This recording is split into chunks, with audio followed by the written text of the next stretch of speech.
Hey everybody, welcome to the Disaster Communications channel. This is probably the first of many in the series of Mesh-tastic that I'm going to deal with.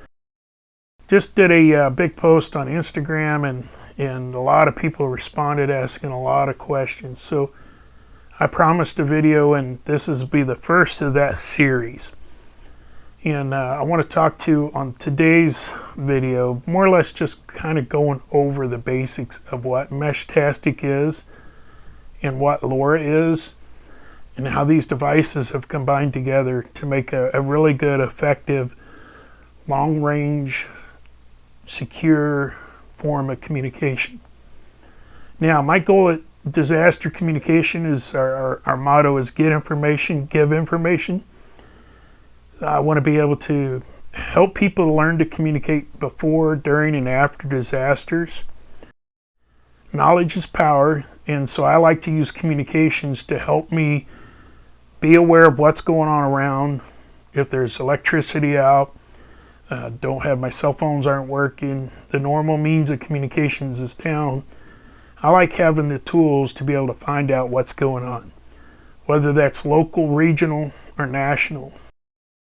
I've been a ham radio operator since the mid-90s. Most of those years I've always volunteered and worked with emergency communications.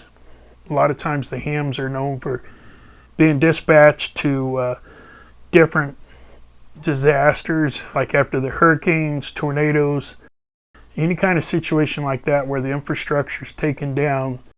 A lot of times hams will get asked to come in and provide those kind of communications until the infrastructure starts getting put back together. So my goal with this channel is to find new ways that's kind of in the industry, some of the tools that different industries use, and not just hams, and then bring that, kind of dissect it down and try to simplify it in layman's terms for everyday people to be able to understand, to make effective use of it. And so that's the goal with this. So Mesh-tastic is one of those. It's really new here in America, the LoRa is. And I'm using two terms, LoRa and Mesh-tastic, because they're two separate things. LoRa is the radio mode that it transmits. And Mesh-tastic is just a piece of firmware that goes on these boards. Now you can find other firmware to put on them, but in this situation we're specifically talking about Mesh-tastic. The reason for that is Mesh-tastic is a project that uses these inexpensive LoRa boards as long-range off-grid communication platforms. The goal, the underlying technology, LoRa stands for long range, and it's a radio protocol available to most regions without requiring any kind of license or anything like that. So it's license free, you don't have to be a ham or anything to use these. These radios automatically rebroadcast messages they receive in order to create a mesh network. And what a mesh network is you can have locations set up all throughout the city and they all tie together. So when you're looking at this guy sitting over here on the left, you know, he's able to communicate to the guy on the right because of the guy in the center here. And now let's say for something happens to this guy in the middle, now the guy on the left can relay to the guy in the back and then back down. And so these mesh networks, they stay together even if one or two drop out. Now, obviously, if a lot of them drop out, then like because of a disaster, then you're looking at deploying them, redeploying some portable units, and kind of doing a temporary emergency backup. Mesh-tastic, I like it because it's actually open source. It's not a private commercialized software.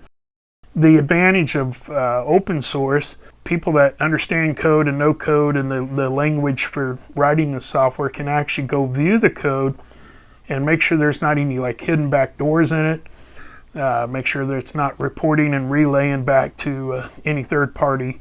One thing that's really popular about the Mesh-tastic software is they did write in that they can use AES 256 encryption.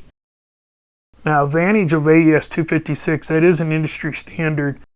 Now, I'm just going to digress here a little bit. I'd like to make sure everybody understands my position on encryption and security. I operate with the mindset that nothing is secure. So for my best practices, I treat every transmission as if somebody's listening, and I just provide very vague information and stuff like that. The way it works is each one of these devices are called a node, and each node connects to an iOS or an Android app or even a computer. Now, you don't have to have phone service, you don't have to have internet. Matter of fact, I recommend using devices that are unactivated if you wanted to, if you felt to make you feel a little better about it. Let's say, like for example, my family, I have a wife and daughter that carries one, and they just use their regular cell phone. Now, if the grid goes down, something happens, the cell tower goes down, well, she can pull out her little T-Echo, connect to it with Bluetooth from her cell phone, and then that radio will reach out to our radio here at the house. We're close enough to the school that we're in range. So then she can actually send a message to us letting us know that she's okay. So you can send messages. There's no voice communication on it. It's only text messages. And then several models have GPS feature. If they don't have a GPS built into them, you have the ability to use your devices, like your iPhone or your Android phone. You can use the GPS location on it to share to the network. You don't have to have GPS and position sharing enabled. Now, LoRa does use line of sight propagation. So what that means is it's kind of like a light. Let's say you have a high-powered flashlight or even a weak-powered flashlight. As long as you can see the other flashlight and the beam coming through it, you know, if you're on one side of the place, let's say you're down a block, as long as you can still see that flashlight, you're going to see the light. Now, if you're on the other side of a hill, obviously you're not going to see that flashlight beam. So line of sight basically means, now let's take it from a flashlight scenario to RF. Now, if I'm shining that flashlight through some trees, you'll still see some of the signal, but obviously it's diluted a little bit. Same way with this line of sight technology. The higher the frequencies, kind of like satellite dish, GPS, that kind of technology requires line of sight. Lower frequencies like AM, FM, like you would hear on a car stereo, those don't need it as much, so it gets a little better coverage. And then there's hams we can use what we call high frequency. We can bounce our signals off the ionosphere, so that's a different, it's called skywave propagation.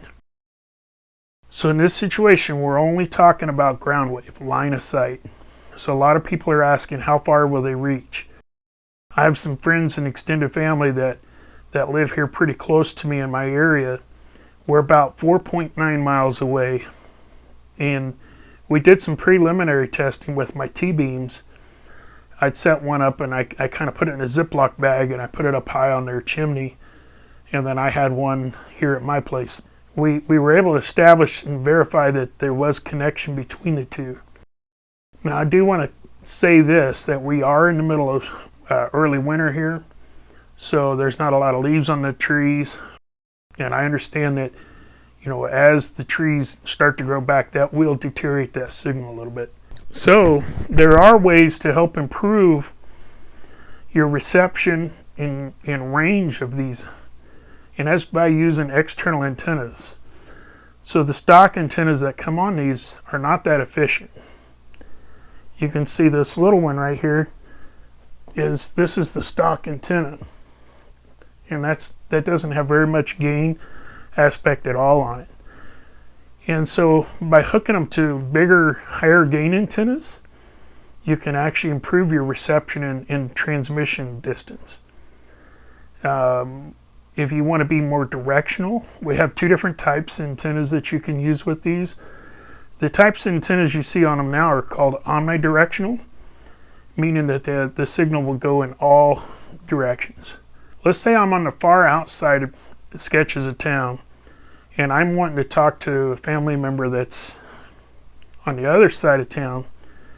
Well, I can actually just get a directional antenna We call them beams, and that helps narrow that signal to just that direction. So by using those directional antennas, I can help to, and they even have the highest amount of gain possible. So if I know I'm trying to reach somebody that's 10, 15 miles away, then I'm going to use that.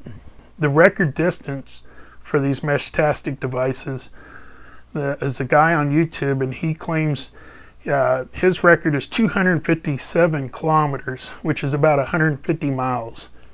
Now, obviously, he was on mountain peak to mountain peak. Now, a good resource to help you determine your line of sight is this website called Hey, What's That? And on this website, you can do a path test and check to see, you put your location in and the other party, and then run it. It'll automatically determine if the terrain between you, if there's mountains, peaks, valleys.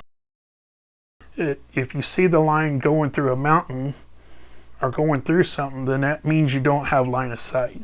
In my situation, I have good connection with my friend's house and us. We have pretty good line of sight.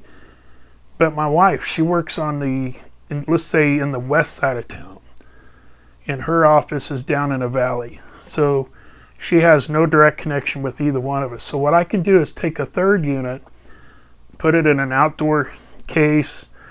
This little Hell-Tac, I'm actually going to do that. I bought some PVC pipe today to put it in, and I'm going to actually make that a waterproof, seal it up, put a solar panel on it, and I can camouflage it, and I'll hide it out in the woods or something like that. Or you may be able to work out an agreement with a business there. As long as your house can see it, your friend's house, whatever, one of the two houses, because that signal, once you transmit that message, each node is going to relay the message. If it hasn't seen the message before, it's going to relay it. And so that's part of the technology of mesh. Now, I will say that this is such a new technology that I'm only aware of one vendor in the U.S. that's carrying these. I am in contact with this company here locally in the U.S., and they're wanting to partner with us, but until that happens, we'll work that out later. But you can go to my Amazon link that's in the description and see each one of these parts here. But he did tell me that his sales were up 500% for December alone. So even he's starting to run short again and hoping back to mid-January. I'm just going to go real quick over what each one is. I have a T-beam, and again, it came with an antenna that was similar to this. A little bit different design. It's about the same height, but it would also do the breakover. So the big T-beam is one of the early on versions that came out. Has a built-in GPS on it, and when you get these, they come like this. They're open. There's no case or anything like that. So a lot of people have been 3D printing the cases and look something like that. So you could put it in a case. If I was just going to stick this in a piece of PVC and route the cable out with an antenna adapter, then I'm going to paint that thing or camouflage it. One of the newest ones that just come out that a lot of people are really jumping all over is the T-Echo. It's really nice. Everything's built in. It's got the GPS, all that. It's got a case, everything. I would recommend upgrading the antenna though from the stock. Again, most of the stocks are hit and miss on the quality. This little board is called a Hell-Tac board. That's the brand. I just recently got it, and I got it more for experimenting and trying out some stuff. I like how the antenna's a pigtail already off of it. I'm going to take and put that on the cap of my PVC pipe, drill a hole for it, silicone it, seal it up, and I'll put a rechargeable battery in there and work on a solar. Now, our repeaters that are on top of the house are using whisk blocks. And I like the whisk block because it has a built-in solar charge controller built into it. So if you are planning on running solar, these devices here would have to require some kind of external charge controller to take that voltage from the solar panel and convert it for charging. The whisk block, it's got it built in. The apps for these radios come in Android, iOS, or you can even do a web client hooked to your computer with a USB. I don't think there's one that's better than the other. They both have pretty much the same features. As you can see here, I'm going to push the message button, and it'll show channels and direct messages. So if I go to channels, this is going to list any of the channels that I've created for my devices. The primary channel, that's a default channel that pretty much comes on all the devices. And pretty much everybody will have access to that channel. Even if you have somebody coming to visiting your area, they don't have to have your protection or anything like that, your keys. That's going to be pretty much an open. You can disable that off of your device if you want. The second channel on mine, it says EMCOM-net, and that stands for Emergency Communications Net. So only people that I've shared my QR code with has access to that channel. So I use this channel for my friends and family that is in my group. No one else can see anything in there. It's encrypted, AES 256 encryption. So nobody else is going to be able to see it unless I share that QR code. Now, I have a third channel, well, it's channel 2, but it's my third channel, and that's called the family channel. And that's only been shared with my wife, daughter, and myself. So this, if I want to send a message to my family, I can go directly here. If it's like a, group-wide emergency or message or status check, I'll send it on the EMCOM-net. Now, to be able to share these channels, it's really cool. All you do is you tap on iOS, you tap up here on the top left, and you're going to come down to Share Channels QR Codes. Now, while you're on here, you can select between any of these 3 labels up here if you want to include that channel into your QR code. So if I don't want to share my family and I just want to share the primary and EMCOM-net, now I'll just select those 2. And it's even got a little, icon here telling you that the primary is not encrypted. Now anybody with the app on their phone can just scan this QR code and be able to have my channels. That'll import them into their settings. They'll save it. It'll reboot the radio, and it'll store it to their device.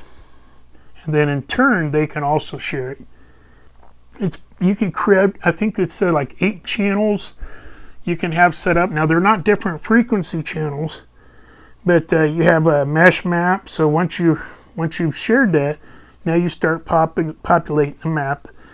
And then also you can hit the nodes button, and it shows you a list of all the nodes that you've heard, when the last it was heard, and you can even see if they're powered up, if they have battery. Like this Mike Whiskey 1, it's got 8% left, so Charlie Whiskey needs to be charged. It's at 60, 61. The DigiW, that's my outside unit, and it's got 36%, so that pretty much runs off solar. And so yeah, you can just kind of see. Now you can check the status of the other, which when the last heard, and that kind of tells you when you're in range with them. There's some activity starting to really pop up here in the U.S. And mainly because, like, my wife and kids, they don't want to be ham radio operators, nothing like that. And so this is something that's really easy for them to get into, to get active. Not even active, but just have some means to communicate. You may be the only one in your family that's really passionate about this. So it may be you kind of spearing and leading the communication on it and the talk. But just do a little bit here. These are super cheap. Like you're talking 50 to the full outdoor unit. I think it was around $100. So I mean, it's not really expensive to get this kind of results with it, with the encryption capabilities and secure communication. So I appreciate y'all jumping in and showing so much interest in this. Just know I'm going to go into each phase of what I've talked about. I'd like to do a video on line of sight, a little more teaching on that. I'll do a video on how to set these up and how to install the firmware. It's really simple. It's not that hard to do. And so I'm going to do like some how-to videos on that. This was meant to be more just an introductory, a little more than just the picture I posted. I appreciate you guys subscribing, sticking with us through this journey. If you have questions, feel free to stick it down in the comment section. I'm really good about getting back with everybody. And if I see there's a lot of questions about one particular side of it, I'll do a longer video on that and help out that way. And I appreciate you guys. And just know, again, disaster communications, our goal is to get information, give information. Maybe there's somebody here in our community that's watched this and maybe they've already done this and they're like, hey, why don't you try using this kind of solar panel? Or here's a vendor that you could use. Something like that. It's all about teamwork and community. If we just get together as a community and take care of one another, and I'm looking forward to seeing how you guys respond with this and how this project grows.